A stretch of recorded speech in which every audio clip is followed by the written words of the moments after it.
I think February 1st. Are you planning on giving notice of that? I think we'll do it February 1st. 25% on both, sir. On each.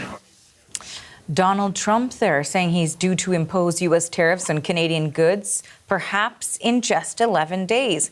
He provided the potential February 1st start date during yesterday's marathon signing session of executive orders. Trump is vowing to bring in a 25% tariff on all Canadian imports unless Canada improves border security. So then on the provincial front, Ontario Premier Doug Ford is threatening to retaliate directly against U.S. President Donald Trump's proposed tariffs, specifically when it comes to alcohol. Ford said he'll pull all American products from the provincially run liquor store shelves. The CBC's Megan Fitzpatrick has more from Niagara Falls, Ontario, at the Rainbow Bridge at the Canada-U.S. border.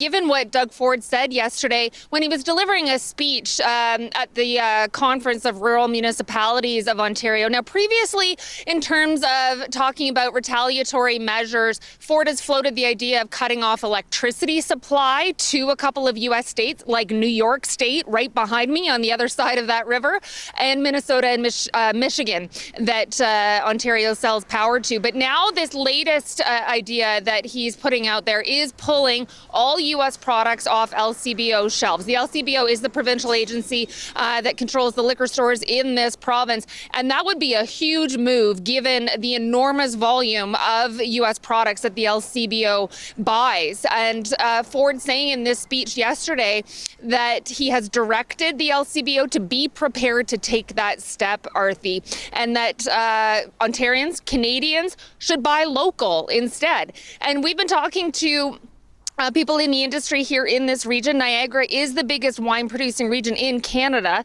And one of the wineries we visited yesterday, Piliteri Estates Winery, we spoke to their export manager, and he said they do business in the U.S. They export to the U.S. and other countries, and that tariffs imposed by the U.S. would be a devastating hit to their business, to the industry here in Niagara for other companies that do export. And we asked him for his reaction to this idea that Ford is putting out there about pulling U.S. products off the shelves and buying local. Here's what their export manager told us. And the industry is so much more than the wineries itself. You know, the economic spin-off of what we're doing here is very immense. So the buy local message absolutely rings true, and it's really the best thing that everyday Canadians can do to help support us and help support the country.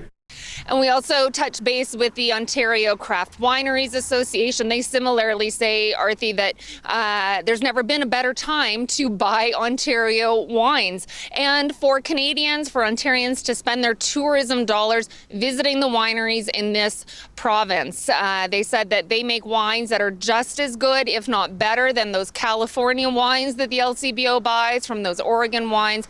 And so they're embracing this message from Doug Ford about pulling U.S. products off the shelves. Doug Ford has said in that speech that when he talks to governors in the U.S. lobbying against these tariffs, he said he spoke to the governor of Kentucky, who told Ford that Canada should keep its hands off Kentucky bourbon as a retaliatory measure. And Ford saying he responded, telling that governor that Kentucky bourbon definitely will be on the list of products that Canada will target if Canada has to respond, Arthi.